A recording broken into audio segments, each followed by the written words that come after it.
हरियाणा के मुख्यमंत्री नायब सिंह सैनी का दावा है कि कांग्रेस की झूठ की दुकान ज्यादा दिन तक चलने वाली नहीं है। सीएम सैनी ने कहा कि कांग्रेस के नेता आपस में ही लड़ रहे हैं। उन्होंने आम आदमी पार्टी पर भी निशाना साधते हुए राज्य में तीसरी बार बीजेपी सरकार बनने का दावा किया। वहीं रणदीप सुरजेवाला का कहना है कि बीजेपी के 10 साल में सिर्फ भ्रष्टाचारियों का विकास हुआ है। विधानसभा चुनाव की घोषणा के बाद नेताओं के दल बदल का सिलसिला तेज हो चला है। इसी कड़ी में आप नेता नायब सिंह पटाक माजरा ने अपने समर्थकों सहित बीजेपी का दामन थामा। सीएम नायब सिंह सैनी की मौजूदगी में बीजेपी की सदस्यता ली। इस मौके पर सीएम नायब सिंह सैनी ने कांग्रेस और आम आदमी पार्टी पर जमकर हमला बोला। मुख्यमंत्री नायब सिंह सैनी ने कहा कि कांग्रेस की झूठ की दुकान में सामान नहीं बचा है। कांग्रेसी नेता आपस में ही लड़ रहे हैं।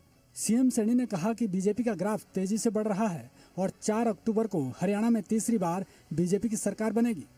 लगातार जिस प्रकार से भारतीय जनता पार्टी का परिवार बढ़ रहा है और लोग लगातार जुड़ रहे हैं। कांग्रेस की दुकान झूठ की दुकान थी, वो दुकान खाली हो चुकी है।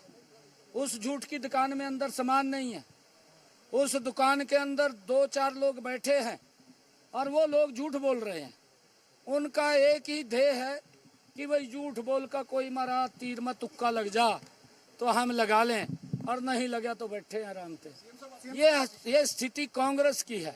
जिस प्रकार से हरियाणा को उन्होंने दोनों हाथों से लूटा है, 10 साल से क्रूर भाजपा ने भाई भतीजावाद, भयमुक्त भ्रष्टाचार, परिवार पहचान पत्र से लेकर पेंशन से लेकर खेती के पोर्टल से लेकर और प्रॉपर्टी आईडी तक जिस प्रकार से घोटाले पर घोटाले हुए हैं। 10 साल में हरियाणा के हर परिवार का एक आदमी तो झोला उठाकर सरकारी कार्यालयों में परिवार को ये बताने पे रहा कि वो जिंदा है और वो हरियाणा का नागरिक है, और उसके बावजूद भी हजारों करोड़ की रिश्वत देकर भी आज तक भी लोगों की समस्याओं का हल नहीं हुआ।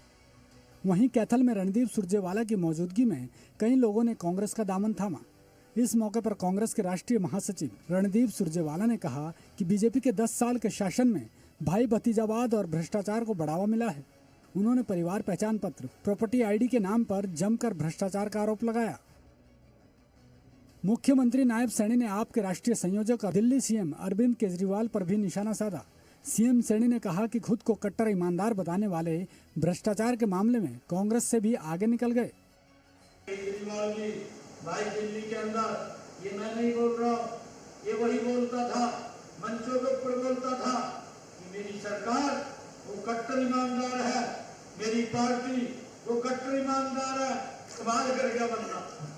वो तो कांग्रेस से भी 4 कदम आगे निकले। कांग्रेस ने ही एप्लीकेशन दी और जब एप्लीकेशन दी उसकी जांच करी गई। इससे पूछा गया कि भाई ये इतना पैसा आया, बता तो कहाँ से आया है? वो बता ही नहीं पाया। तो फिर तो जेल में तो जाना पड़ेगा।